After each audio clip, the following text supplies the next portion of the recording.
everybody, to another episode of SaaS Stories. I'm so excited to be joined today by Geoff McDonald at Ambassador. Welcome, Geoff. Thank you for having me. I really appreciate it. I've heard a lot about your podcast and I had a chance to listen to a couple. So I'm very eager and excited to have a session with you. Appreciate that. Thank you. And I am very eager to talk about customer retention today for the SaaS and tech industries. It's definitely a big topic. I think it's becoming more and more of a focus in 2024 because, landing net new accounts has become a bit more challenging. And actually, we are starting to find that, focusing on customer retention strategies is growing revenue at a much higher and faster rate for a lot of clients. So I'm really keen to pick your brain today about that. But my first question is really just about how you got started on this SaaS journey. What's your story and what's your mission? Why did you launch Ambassador? Yeah, actually, Ambassador was more of a personal problem that I was seeing in the ecosystem. So back in 2019, as a consumer, we're all part of a loyalty program, right? We all have our loyalty programs. And I like using the airlines as one. And, kind of going through 2019, I had just come off a stint from being a CEO at another company and I traveled a lot. And so I was receiving a ton of emails, offers, incentives from the airline. And what surprised me the most about it was the lack in personalization that they had when they sent me these communications. So, with how much data they have on me, they have my, how old I am, where I travel, family, kids, ages, they have all this information. And when they still having all this information, what they end up doing is they still send me, hey, go to the Bahamas, right? But they know that most of my flights are either work related or it's to a ski location like Utah or Montana or something like that. And so I know their goal is to try and fill the plane, but that is I believe just ineffective marketing. And so I said, okay, there's got to be a reason why they're doing this. And so I talked to 12 CMO friends of mine, some pretty large companies.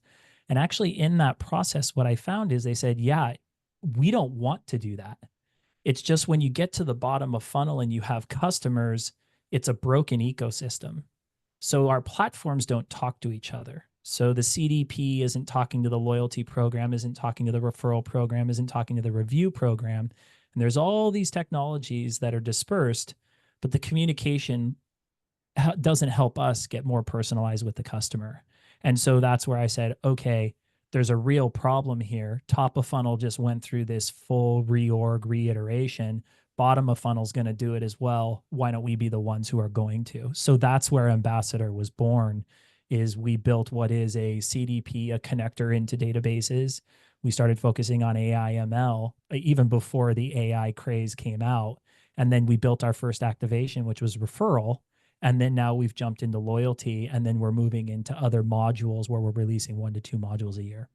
Yeah. Yeah. I love that like all the really successful SaaS stories start with, I had this problem myself and I went out to find a solution. And then it's like, oh, everyone has this problem. Let's tackle it. I love hearing that story. I think this problem still persists today. I've got 2 kids and most of my holidays is definitely with them, but I still get served emails around honeymoon locations for 2. So I'm like, yeah, this is not relevant at all. It hasn't been for the last 10 years, in fact. So yeah, definitely a problem that needs to get solved. Coming back to customer engagement, and just for those of us that don't really get the marketing jargon, it's like SaaS startups that are just starting out, they're looking to go to market. How, for them, would you define customer engagement and why should they care about it? Yeah, the best way that I look at customer engagement, I actually consider it's like customer engagement and retention. So I think of things kind of as a salesperson always. I'm a sales CEO. That's how I came up as a salesperson. So when I think of things, I think of them as a funnel, right?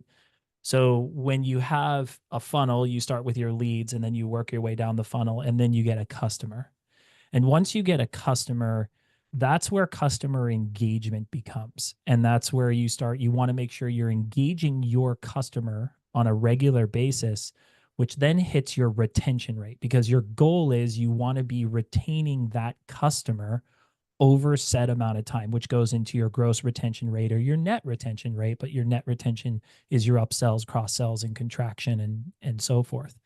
But when we look at customer engagement, and this kind of goes back to the problem statement as well, what we were finding is over the course of the last 12 years, when you're in a successful economy, you keep throwing money at the top of funnel. And what you end up saying when you get to the bottom of funnel is you say, oh, they're just our customers. They'll still be there. And if we lose some, that's fine. We'll just refill the funnel. But I believe, because I believe whatever you want to call it, we're in a recessive component or a recessive economy, we really start to put our efforts into engagement. So we look at our customer. We already paid a very high CAC to get this customer. Now, once we get that customer, how do we engage them? And I think what's really important about customer engagement is there are different tactics that you have to use based on your customers. Some like referral, some like loyalty, some have certain customer journey components they need to. So to answer your question, when I think of customer engagement, I think of you've secured a customer, they have bought from you. How do I now engage them to retain them, but also maximize and capitalize them to go get more customers at a lower CAC, right? I paid $1,000 for them. Could I get new ones because I've retained them and engaged them at $10 CACs, at $20 CACs of those net new people? Does that answer your question? It does, yeah. I love that actually, because it's so much easier and also affordable to use your customers to get you more customers. So referrals, which is actually a lot of how I've run the business myself. So it makes so much sense. Now, for the marketers that are listening, I'd love to really pick your brain about, okay, so I think a lot of them are using software like marketing automation software to really help them gather this data around their customers. Maybe they're using other software like, measuring how the software specifically is being used. What are some tips you have for them? Like, what should they be looking at? What data should they be looking at to then really guide their personalization strategies and nurture strategies and, reaching out to customers really? Yeah, and it's funny because I'll talk about it too from our business, because we actually eat our own dog food. So our business, we have generative social commerce is what we do. And then we have customer-led growth strategies that get implemented into generative social commerce. So that's referral, loyalty, and so forth. And so, from our standpoint, when I look at it, the first thing that I say is, when you look at your customer base, the data I believe you want to look at most or first is your ICP. Understand who your core customer profile is. And if I were you, I would slim it down to 3. Fine, you can go to 4, but who are your top ICPs? So that is, we do it actually by revenue. So we look at revenue, and then we look at, okay, which markets are actually successful. So when we actually look at the customer journey across, how long did it take someone to get onboarded?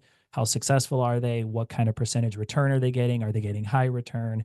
And so forth. So we really start to calculate the ROI. So to your question, there's so much data that you can look at, but the number one thing I would focus on, and what we at Ambassador focus on with our existing clients, is we look at our ICP, and then we determine what the life cycle is for success for that specific ICP. And that's attached to ROI.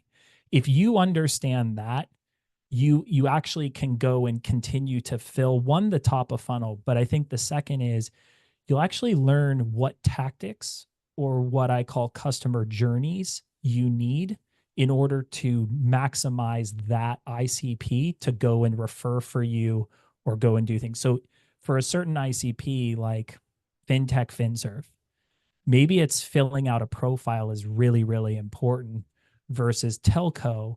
which maybe telco is no, paying your first bill is the most important. Understanding that customer journey based on the ICP will actually help you figure out how you get those net new customers off of your existing. So that's where, from a data standpoint, I would definitely focus on that first. And then you'll start seeing other trends through other data attributes through the customer journey. Does that make sense? It does, yeah. I totally agree with that. I think no more than three makes sense. I always talk about nailing your niche as well. So figuring out your customer as much as possible. No more than three sounds like, I think everyone has enough time to really focus on those three. And yeah, I think it gives you plenty of an audience pool as well. It's not like you're limiting your options there. You mentioned ROI earlier. I kind of want to pick your brain about maybe what metrics marketers should be measuring when it comes to customer retention and engagement. ROI is obviously the biggest one. That makes the most sense. But what are some micro goals and KPIs and metrics they should be focusing on that then lead to that bigger one? Yeah, I think when we look at customers and we're tackling ROI, I mean, I think from a SaaS perspective, you again taking Ambassador, I think for us the number one thing is your client that you're working with, they're buying your technology. Within the first 6 to 12 months, they should see at least an earn back of the money that they've put in. I truly do believe that if your SaaS technology or your business or your tool set is effective and successful, it should pay back within the first 6 to 12 months. I do. And so I think if you start looking then at the micro metrics of it, I think what you have to look at is what's attached to the ROI is that onset of, how long or how fast is it to get somebody onboarded, or what does that onboarding cycle look like? With us in particular, it's okay, what gets them their first referral?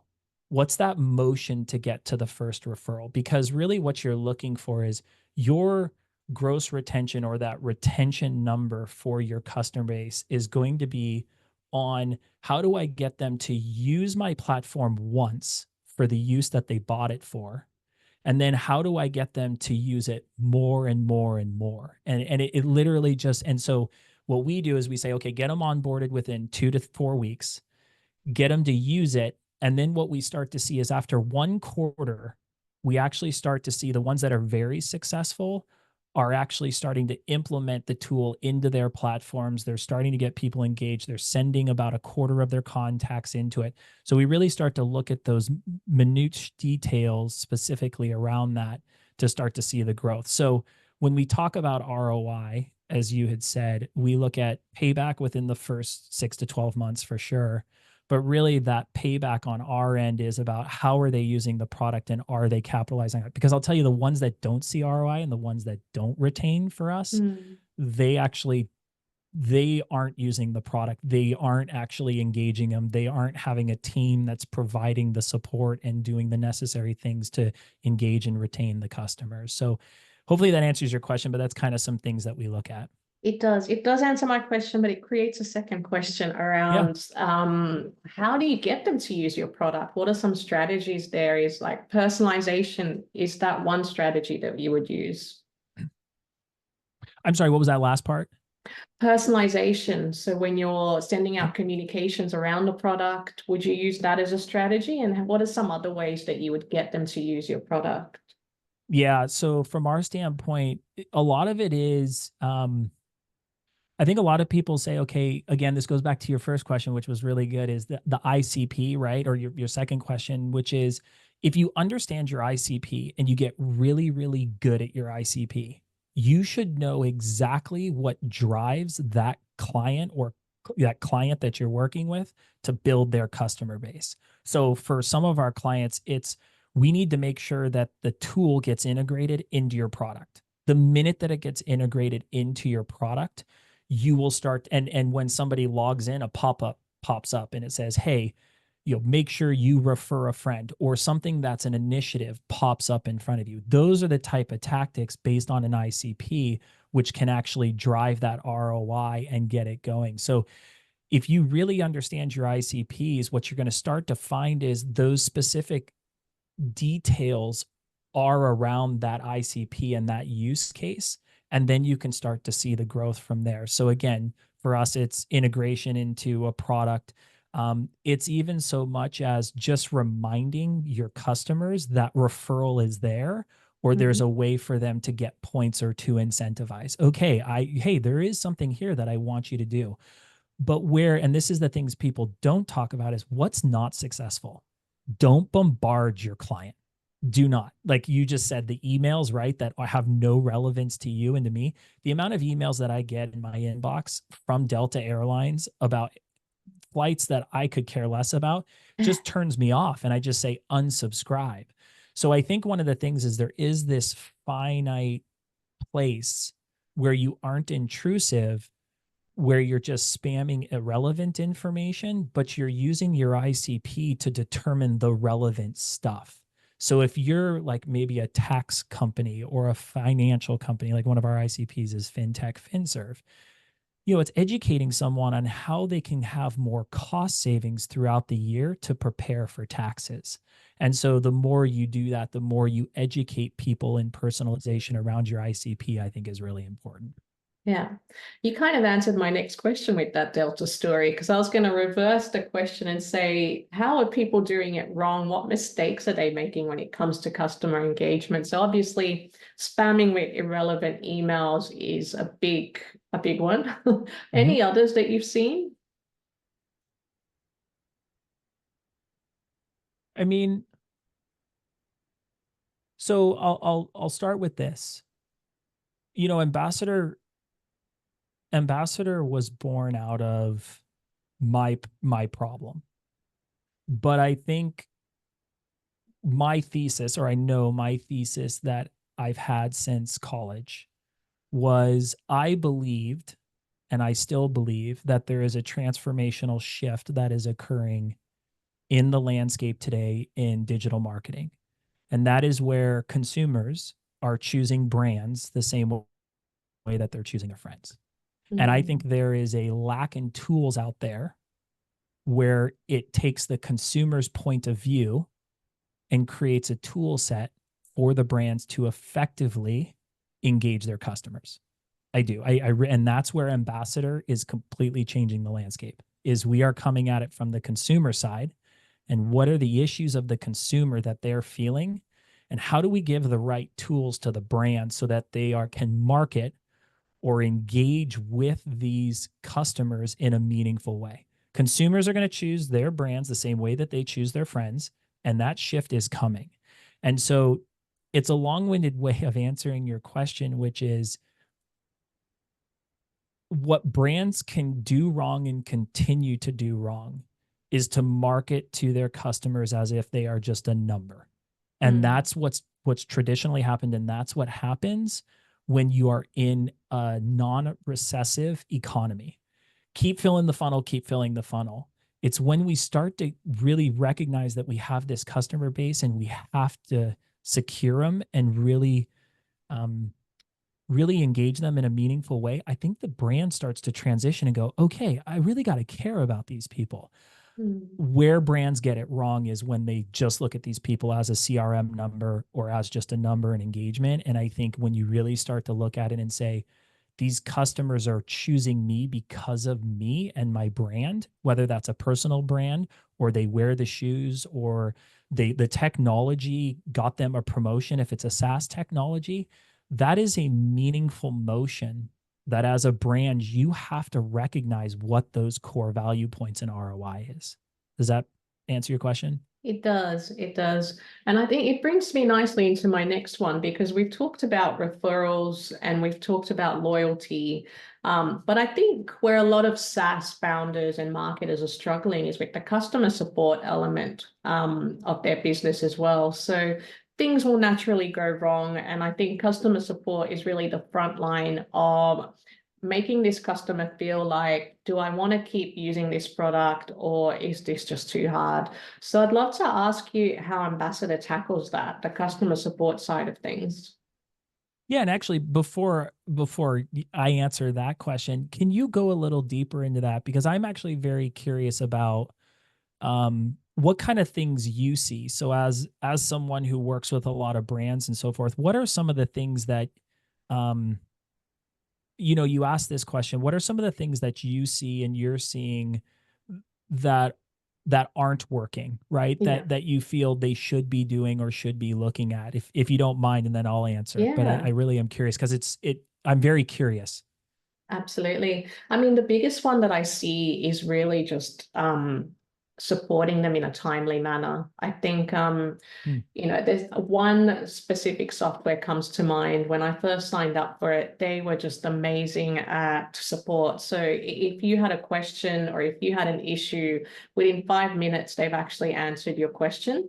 Now, as they scaled and grew, it became more of a problem for them to retain that level of quality of service. So Hmm. it now is like, if I have a problem, I have to wait 3 days for that problem to get fixed. I can also see a difference in the quality of the answers that I get back. So initially, they were always pretty much 99% of the time able to solve my issue or my questions around using this product. Now I feel like they're just sending me links to articles that are not even relevant. So the support has definitely taken a bit of a nosedive. And I see that as one of the biggest things. As SaaS companies grow and scale, I think they really they're just not focusing on the customer support element as much as they could be. I think the budgets are going elsewhere, probably in securing new clients instead. So they go to sales and marketing, not necessarily customer success. So that would be the biggest one. I think the other biggest one I find is and especially when we get onboarded onto a new software and it's something that I don't necessarily have too much experience using, there's a lack of an academy to really just learn on your own. Past the sale, you don't really get a contact that you can speak to about how do I best use this product. There's just, I think, a lack of communication from a lot of them too. So the only time I would get an email is when the renewal process is up, just to remind me, hey, do you want to keep using this? And it's like, well, I haven't heard from you in the last 12 months, so not really. So that is actually a really good response. Um, it's interesting because I will answer your question on the heels of what you just said. So, when we first started at Ambassador, and I think this happens with a lot of SaaS technology companies, is you go and you win customers. And the way that you win your clients or customers is through the relationship, right? So that extra effort, what we call white glove support, right? And there's this excitement. There's like, oh man, they're really paying attention to me. They're caring. But it's actually interesting what ends up happening when SaaS companies grow, or if depending on their funding route, right? If they go and they want to take on a Series A or Series B, some VC capital, or if they continue to bootstrap or whatever, what ends up happening is you're going after the revenue because you're starting to see the growth so quickly that you forget to actually build out the remainder of the technology, what I call product led growth, to meet the needs of the person for customer support. So, and I'll explain that maybe in a different way. So at Ambassador, we had the same issue. We were going through some heavy growth. And during that growth, we said, do you keep spending money on building the revenue? Or do you go back through and you actually take the capital you have and build the technology based on the feedback that you had from the customers who were saying, hey, I love this white glove, but if you could automate this, I wouldn't have to call you. I wouldn't have to engage with you. So what we took is we actually took the capital for that, hey, let's go hockey stick. We said that hockey stick will come, but what we needed to do was listen to those first set of clients and customers. And we actually are now developing the technology, and we're working through the remainder of this year too, to get rid of a lot of those things that were needed customer support where it would be self-serve, And now the client can actually go in and do a lot of it. And a lot of them are going, this is great because this is what I expect SaaS to do, right? Yeah. SaaS isn't this white glove thing anymore with AI and all these pieces that are coming out. There's a level of expectation, even to the public companies like Klaviyo's and all them. I expect this to be not as expensive. I expect it to be self-serve and easily onboarded. And I expect myself to be able to use this and other people on my team to be able to use this. And I think the SaaS technologies that didn't go through that iteration of getting rid of technical debt are going to run into what you had said, which is this, well, where's the customer support going? So it is a fine line. You still have to have the customer support, but the customer support should be listening to what kind of automation should I be putting into my technology so that I can continue to scale without having clients or customers upset. Does that make sense? It does. Yeah, I think that's a really good strategy. Like fixing those issues early on before you grow through that hockey stick growth is really going to set you up for good growth, quality growth, and just minimizing a lot of the scaling and the growing pains that you would experience as a SaaS company. Yep. And there are a lot of growing pains. I mean, so you say you have a lot of people who are in tech and in SaaS. I can tell you this much: this is not for everybody. Starting a SaaS company, working in a SaaS business, it's very difficult because the demand that you have of your clients or your customers across the phone, across the Zoom calls, it's real. And what you have to recognize is those people on the other end are trying to achieve something in their lives. And it has nothing to do with the actual job that they're asking you to work on. It's getting that promotion, it's sending their kids to college, it's going on vacation. There's a slew of things. So I think as an owner of a SaaS technology, when you look at that, it's looking at it and going, okay, how do I get those people to achieve those goals by automating the technology to do it? And I do think AI is going to have a huge play in this, and we're already seeing it in our tech. I really do think that if you pay attention to it, there's going to be some great automation that's going to come from this if you truly do integrate it into your technology. Yeah, I'm smiling right now because AI was literally my next question, and you, I'm glad that you mentioned that. Yeah. I think with the explosion of AI, how do you see the future of customer engagement? How do you see it being, I guess, evolving? Like, what are some of the features or the tools you think will be available that currently are not? Well, I'll start with this. It's a very good question, actually. That is a very loaded question and could be a podcast all on its own. Um, I think, I think for me, the thing that I would be most thoughtful about, let's start with what isn't a true AI tool. I think there's a lot of things out there that are slapping AI on it and saying, oh, yeah, we have AI. And I think as a SaaS owner, whether you're buying a technology or you're building, I think the thing you have to recognize is AI is going to come from data. So if you don't have the data or the tools that you're using doesn't have functional data that matters or could be built into some sort of what I call a math equation, if you don't have one piece of data plus another piece of data to equal that two, you aren't going to get it. So the first thing I would say is make sure that you really are using a technology that can leverage AI, because I think sometimes people get stuck with tools that aren't. And I think that you got to make sure that the data is there. Now, if the data is there, when we talk about the relationship, the path that Ambassador is looking at is we're using AI in terms of personalization and communication. So, how as a customer, when I have that endorphin fix because I just bought a brand new pair. I mean, I love Hoka. So I don't know if you know Hoka shoes, but I love Hoka shoes. Like I've got tons of pairs of them. They're comfortable. But for me, the minute I get it in the mail, right, I actually want to share it out. I do. I want to take a picture and I want to share it out and I want to refer people. So for me, having to think about what I'm going to write and how I'm going to write it to send it to my friends with all the information that's out there about me, why couldn't I go to a tool that would be like, hey, I just bought Hoka, right? I go to Hoka's website and they want me to refer. I could say, hey, just text, build the text for me. And it would build it out, pull from my social media, and it would build it out. So I think for us, first and foremost, when it comes to AI, we're going to focus on consumer to consumer communication. And then what that's going to fuel with the data and information is it's actually going to spit back and tell brands what's the most effective way they should be communicating to their customers. Yeah. So from an AI standpoint, that's where we're going to start. But I do, from an overall AI standpoint, and I can't remember who said this. I don't know if it was Gary Vandercheck or somebody, but they said it's not AI is going to replace people. It's the people using AI are going to replace the people, because if you aren't using it today, you're going to get left behind. It's like the cell phone. And so Mm. I think we're going to find really creative ways of using AI, and I am already, just in my personal life, to make it more effective, more efficient, and so forth. Yeah, for sure.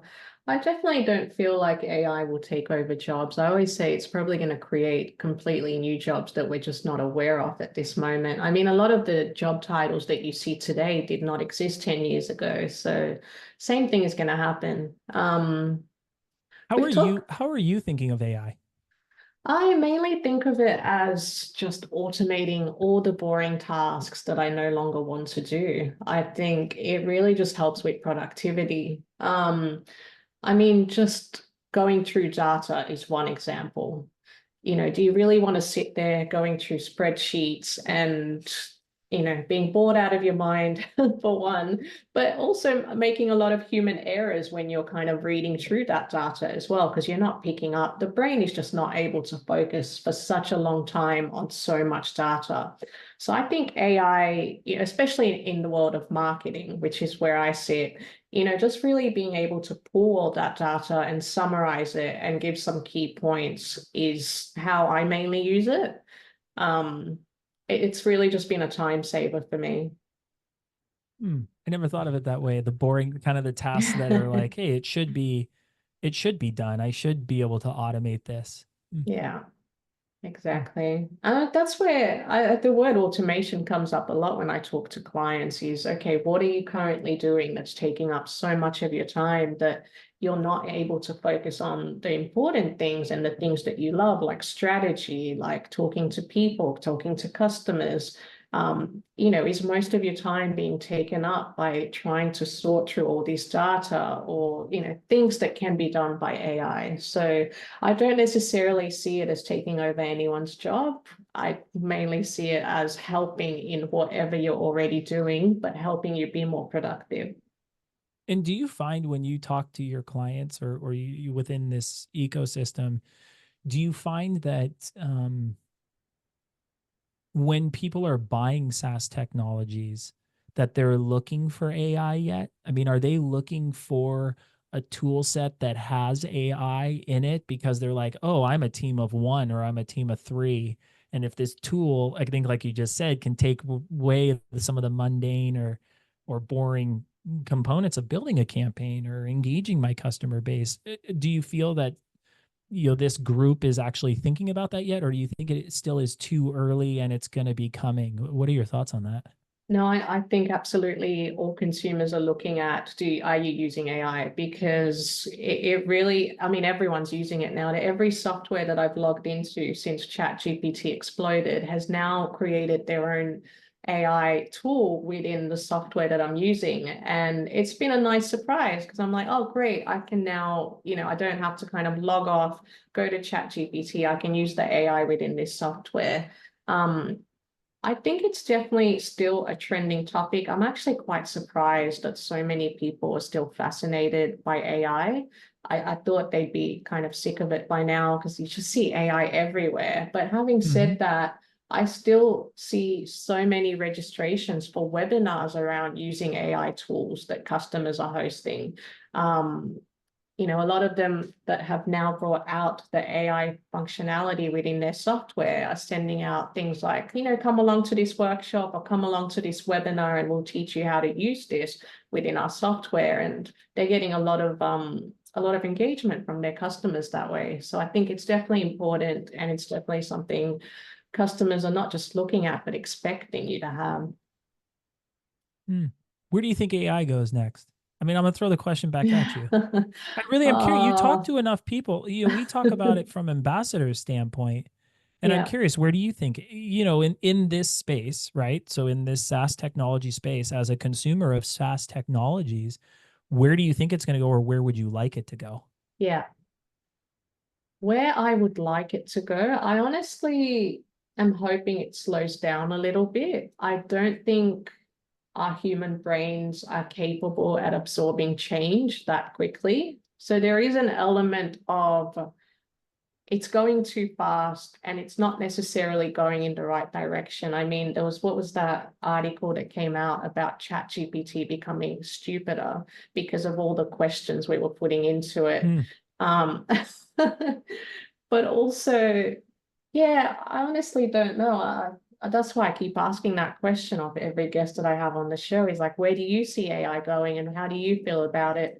There's an element of AI that scares me. I think it might not go in a great direction and it is moving too fast. And then there's an element where I'm thinking, wow, like look at what's available right now. I mean, I just came across an AI tool that basically created all these variations of a logo that you can have for, let's say you're starting a company from scratch, you're a startup, you need all the branding elements. You can now use AI to get you your whole branding guidelines or your logos or a set of logos. Whereas you would have had to pay thousands of dollars to a brand agency in the past for that. So in a way, I think it is definitely making people's lives a lot better. It's creating options for the startups that they just couldn't afford before. They're now also able to create lots of cool content. So, a lot of people are using it for writing blogs or emails or, guides. But something I've seen at the moment is there actually a lot of people could soon be using it to create video content without actually creating it themselves. So they teach the AI about their face, their body language, their voice, and then they just type in what they want the AI to say, and the AI creates those videos for them. I don't know how I feel about that, to be honest. I still like there to be a bit of a human element, but that's kind of where I see it going. I think there will come a time where you're looking at content and you're just not sure if this is real or not. I would agree with that. I think that is one piece that scares me the most is I think you said it really well, which was I need it to slow down, right? Mm. Because it's like it has to catch up with itself. It's like a child, right? Developing. It's like you're throwing all these things at it and it's like, wait a second, I Yeah. gotta wrap my head around all of this because I think as a species, I believe that a lot of people just look at things for its face value instead of diving into it. And where I think I'm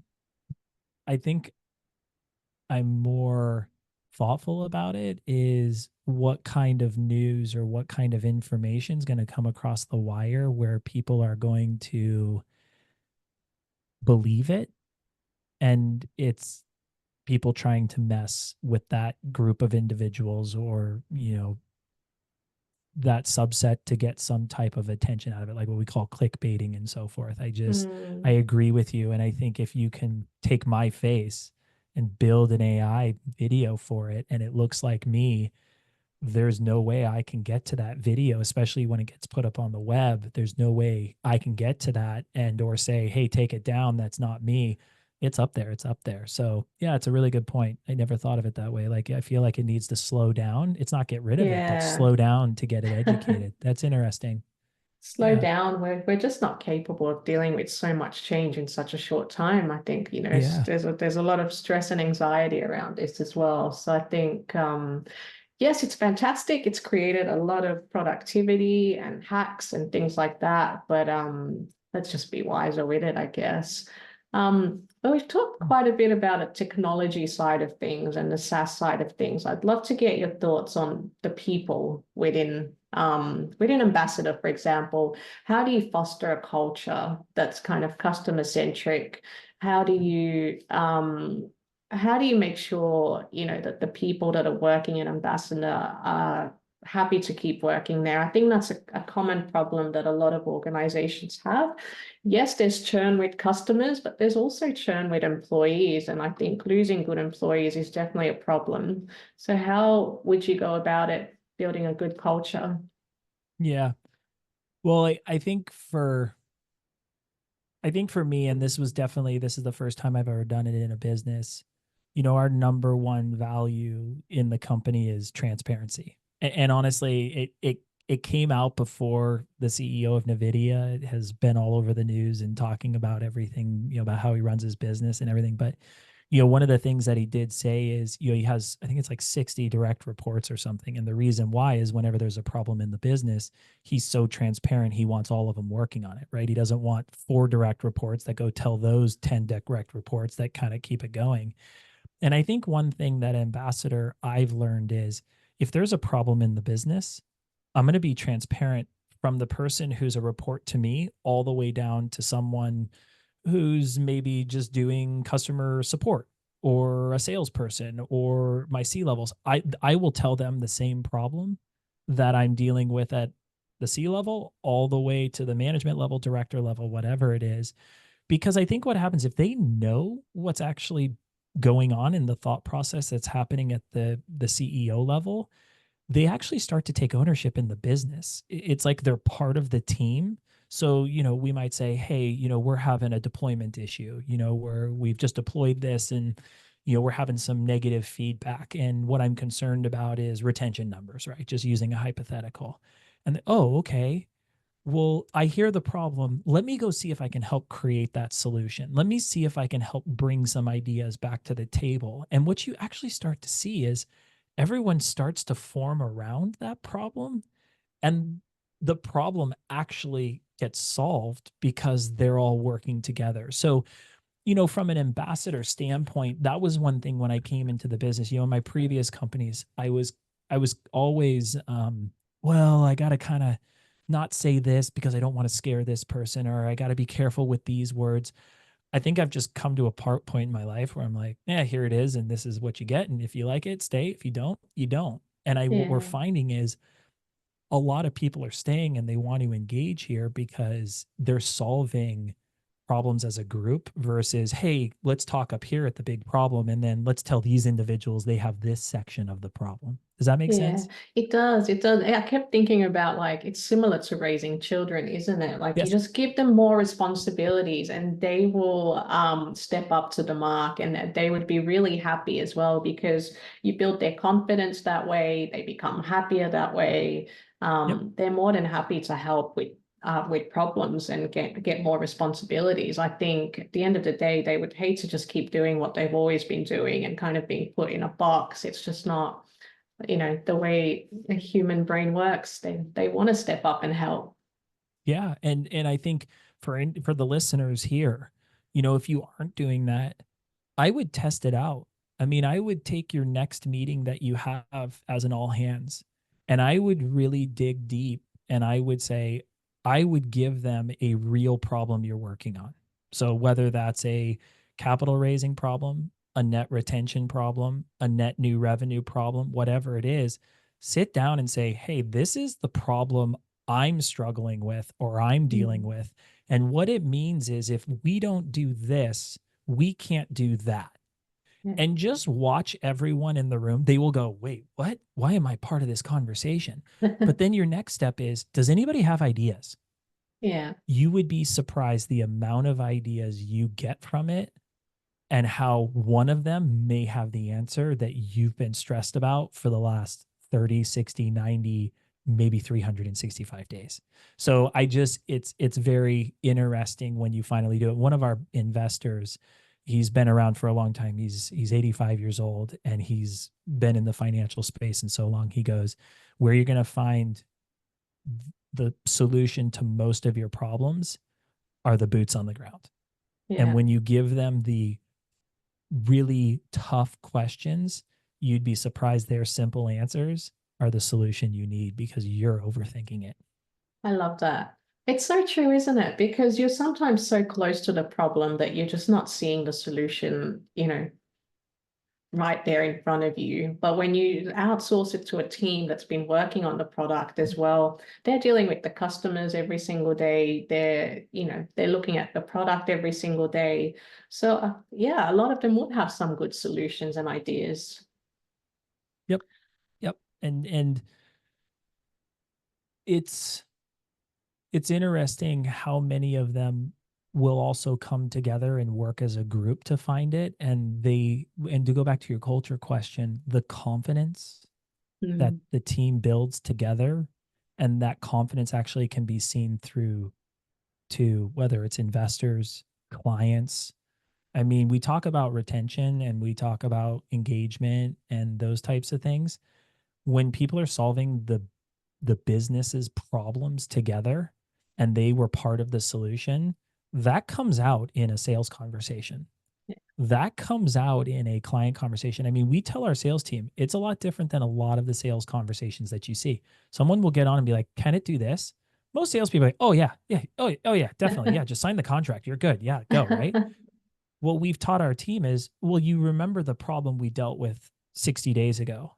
So this time, let's change the conversation and let's say, hey, I know that's what you're trying to do.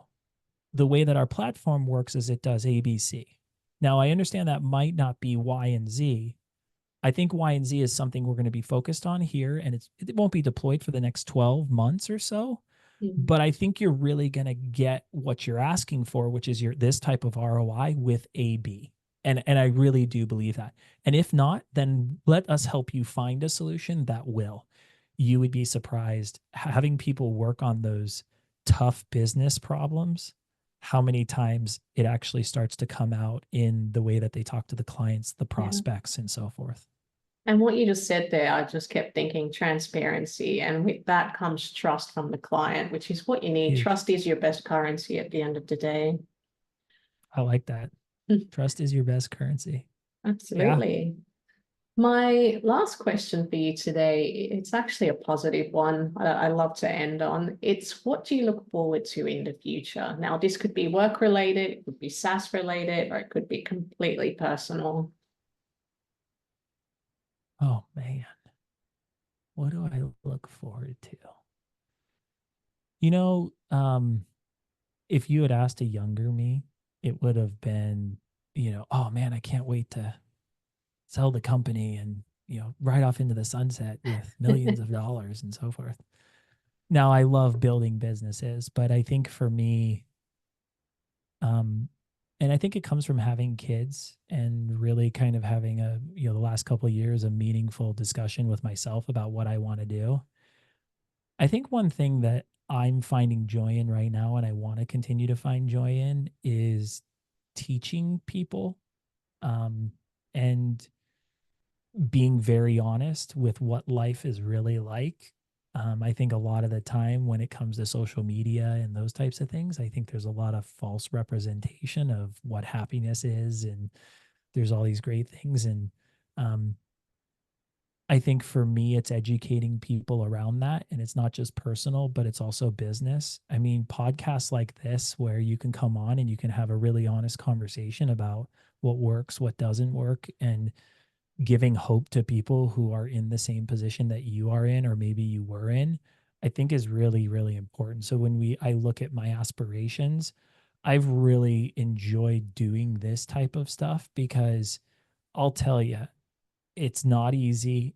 I don't care what anybody says. Life is a struggle. This is a struggle, but it's the ones who keep working and do it. And I think if you can find like-minded people like that, I think it's important. So to answer the question is, I think it's just really educating people that there's more to life out there, but there's a lot of people that are dealing with the same stuff you are, and you can find those people, stick with them, and let them become your companion and your mentor and go from there. So it may be a cheesy little answer, but No, I I feel love like it. it's important. Yeah. Love it. Yeah. Geoff, thank you so much for being in the show. I appreciate it. Thank you.